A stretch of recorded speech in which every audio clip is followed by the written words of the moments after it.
રાજ્ય સરકારે કમોસમી વરસાદ પછી મગફળી, કપાસ, સોયાબીન જેવા પાકો માટે તો સહાયનું પેકેજ જાહેર કરી દીધું, પરંતુ ભાવનગર જિલ્લામાં અજમાનું વાવેતર કરતા ખેડૂતોની હાલત કફોડી બની છે, જેઓ હવે પોતાની વેદના વર્ણવી રહ્યા છે અને સહાયની માંગ કરી રહ્યા છે.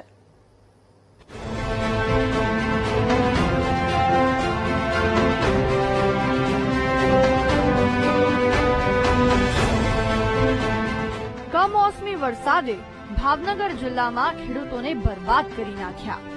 સરકારે મગફળી, કપાસ, સોયાબીન અને બાગાયતી પાકોમાં થયેલી નુકસાની માટે 10,000 કરોડનું રાહત પેકેજ પણ જાહેર કરી દીધું, પરંતુ ભાવનગર જિલ્લાના ડુડાસ ગામમાં અજમાની ખેતી કરતા ખેડૂતોની હાલત કફોડી બની છે.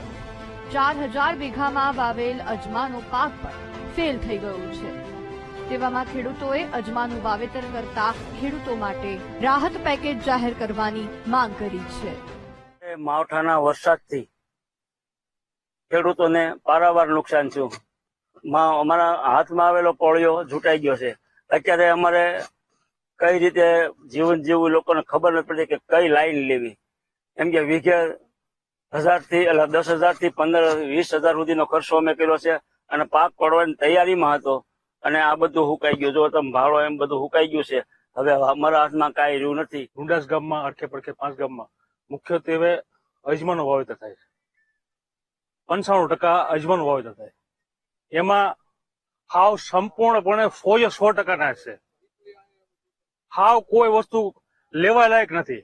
કપાસમાં 5%, 10% જે ખર્ચો કર્યો એ હાથમાં આવે. આમાં મારે કોઈ સ્થિતિ નથી. અત્યારે હાવ નાશ છે. અજમાનું વાવેતર કરતા ખેડૂતોની હાલત કેવી બની છે તે આ દ્રશ્યોમાં જોઈ શકાય છે. ખેડૂતોનો પાક બરબાદ થઈ ગયો છે. લાખો રૂપિયાના બિયારણ ફેલ થઈ ચૂક્યા છે. તેવામાં નુકસાની સિવાય કાંઈ મળે તેમ નથી. ત્યારે જોવાનું એ રહેશે કે આ ખેડૂતોને સરકારના રાહત પેકેજમાંથી રાહત મળે છે કે નહીં. Hiren Chauhan, VTV news, Bhavnagar.